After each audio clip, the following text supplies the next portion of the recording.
স্বাগত জানাচ্ছি এবং আপনাদের মাধ্যমে অত্যন্ত একটা গুরুত্বপূর্ণ বিষয়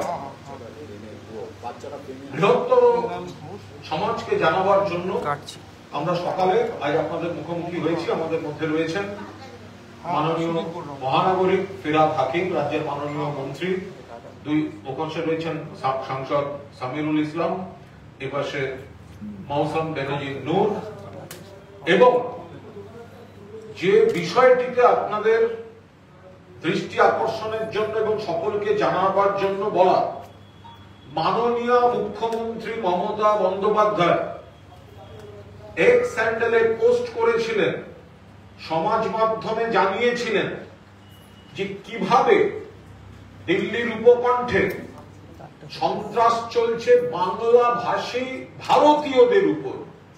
বাংলা বলেন কিন্তু ভারতীয়, বাংলা বললেই বাংলাদেশি বলে দেওয়া হচ্ছে।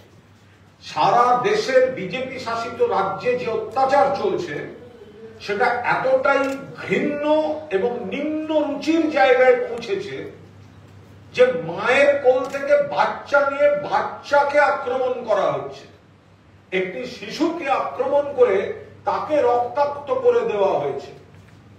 এরপরে বিজেপির কয়েকজন বলার চেষ্টা করেছে সেটা নাকি ভুল, দিল্লি পুলিশকে দিয়ে বলানো হচ্ছে সেটা নাকি ভুল। আমরা আপনাদের জানাচ্ছি সেই পরিবারটি, যে বাচ্চাটি এখন আইনগত সমস্যার জন্য আমরা বাচ্চাটিকে সামনে আনতে পারছি না বা আনছি না, কিন্তু আপনারা বুঝতেই পারছেন আমাদের সঙ্গে মাননীয় মন্ত্রী এবং মহানাগরিক ফিরহাদ হাকিমের কাছে সকালে সামিরুল এবং মৌসম তাদের দিল্লি থেকে নিয়ে প্রাণ বাঁচিয়ে পালিয়ে আসা বলতে যা বোঝায় তাই।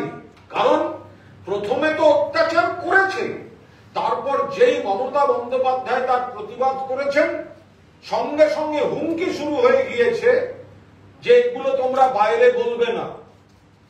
তাদের উপর অকথ্য অত্যাচার হয়েছে, যে ভিডিও ফুটিয়ে ছাড়া হয়েছে, আসল যে ঘটনা, যে জায়গাটায় বাচ্চাটিকে আক্রমণ করা হচ্ছে সেই ভিডিও ফুটেজ ছাড়া হয়নি।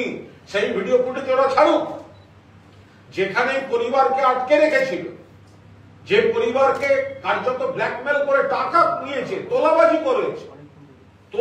করেছে, এই পরিবারের কাছ থেকে টাকা নিয়েছে, বলছে বাংলা মানে তোমরা বাংলাদেশি। ওরা বলছে না, আমরা মালদার। ওনাদের পরিবারের যিনি কর্তা তিনি এখানে রয়েছেন। 20 থেকে 25 বছর আগে এক ঠিকাদার তাদের কাজের জন্য ওনাকে নিয়ে গেছিল। 20 থেকে 25 বছর, কোন জমানা? বাংলা।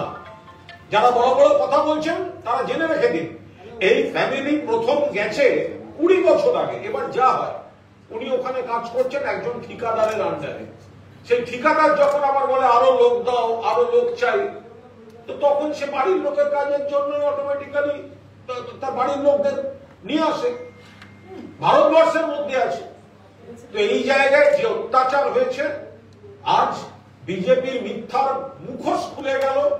কারণ এই ফ্যামিলি, তাদের অভিযোগ সত্য এবং এবার এদের থাকা আমার মালদায় পাঠানো মাননীয় মুখ্যমন্ত্রীর নির্দেশে গোটা দায়িত্বটা নিচ্ছেন ফিরহাদ হাকিম। সামিরুল এবং মৌসম হেল্প করবেন। শুধু তাই নয়, দিল্লি পুলিশের বিরুদ্ধে আজ এখানে তারা অভিযোগ করবেন যেভাবে তাদের উপর সন্ত্রাস হয়েছে, তাদের বাচ্চাকে আক্রমণ করা হয়েছে, যেভাবে প্ররোচনামূলক ভাষা ব্যবহার হয়েছে, যেভাবে অন্যায়ভাবে তাদের ফোন এবং অন্য সামগ্রী আটকে রাখা হয়েছে, যেভাবে ছেড়ে দেওয়ার বিনিময়ে টাকা নেওয়া হয়েছে, তোলাবাজি হয়েছে। আজ কলকাতাতেও দিল্লি পুলিশের বিরুদ্ধে এফআইআর হবে। আমি অনুরোধ করব মাননীয় মন্ত্রী এবং মহানাগরিক ফিরহাদ হাকিমকে, এনাদের এই অভিজ্ঞতা প্রথমেই এসে যে ফিরহাদ হাকিমকে জানিয়েছেন সেটা আপনাদের সামনে বলার জন্য। তারপর যিনি ভুক্তভোগী, যাকে থানায় নিয়ে গেছিল, যার বাচ্চার উপর অ্যাটাক হয়েছে, তিনি আপনাদের সামনে বলবেন।